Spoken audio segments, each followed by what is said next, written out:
Ang sanggol at ang halaman.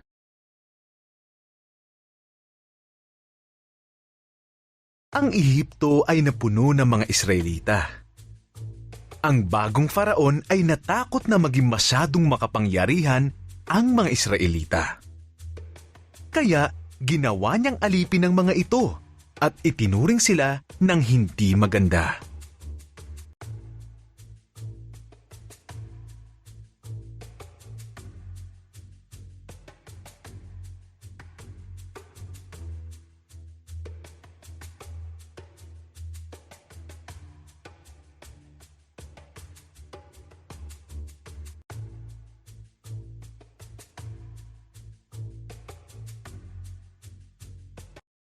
Inutos ni Faraon na patayin ang lahat ng mga sanggol na lalaki ng mga Israelita. Isang babae ang nagtago ng kanyang anak na sanggol sa isang basket sa gilid ng ilog. Binantayan siya ng kapatid niyang babae.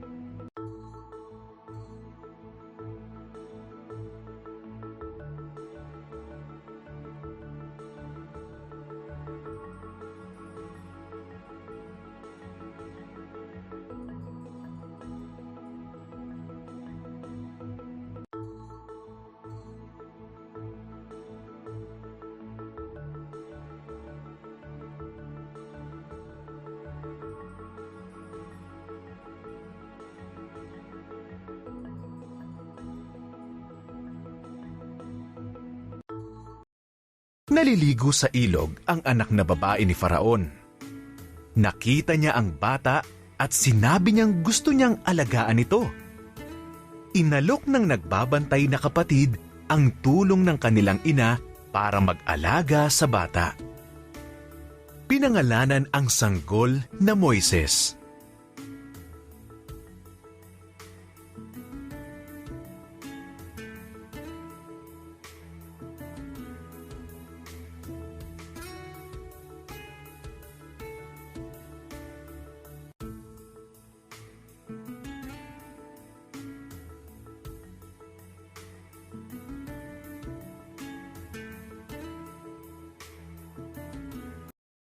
Lumaki na si Moises. Isang araw, nakakita siya ng Ehipsyong sinasaktan ang isang Israelita. Pinatay ni Moises ang Ehipsyo. Pagkatapos ay tumakas siya papuntang Madian at naging pastol ng 40 taon.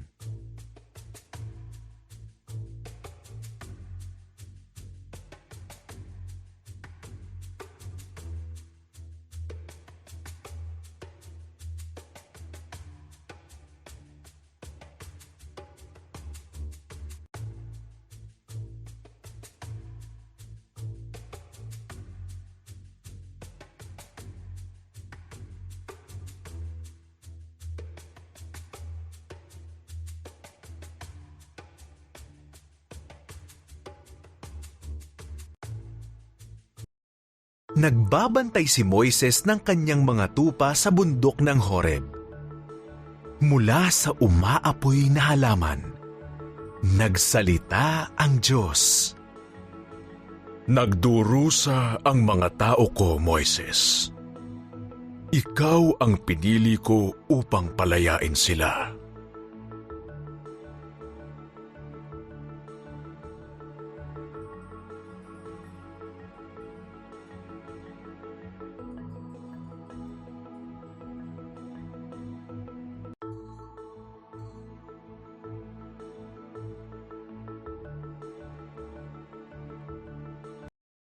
Hindi ko kaya!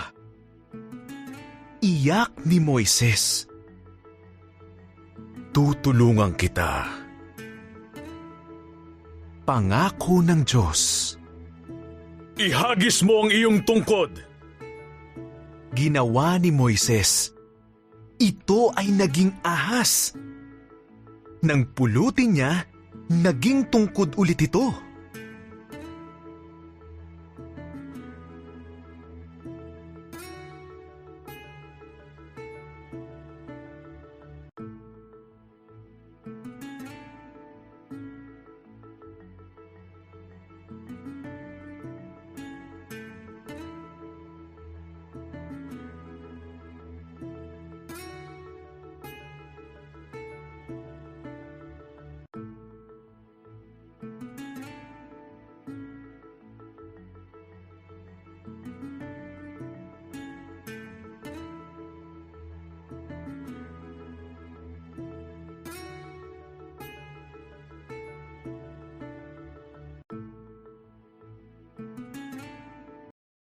Ilagay mo ang iyong kamay sa damit mo.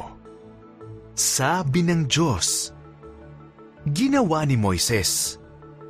Pagtingin niya, ito ay nabalot ng mga sugat. Nang ulitin niya, gumaling din ito. Ipakita mo yan kay Faraon. Sabi ng Diyos.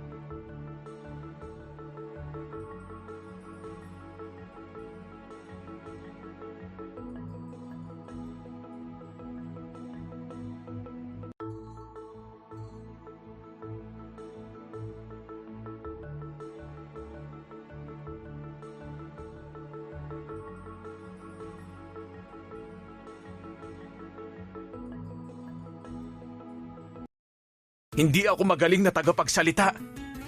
Sabi ni Moises. Ibibigay ko ang mga salitang sasabihin mo.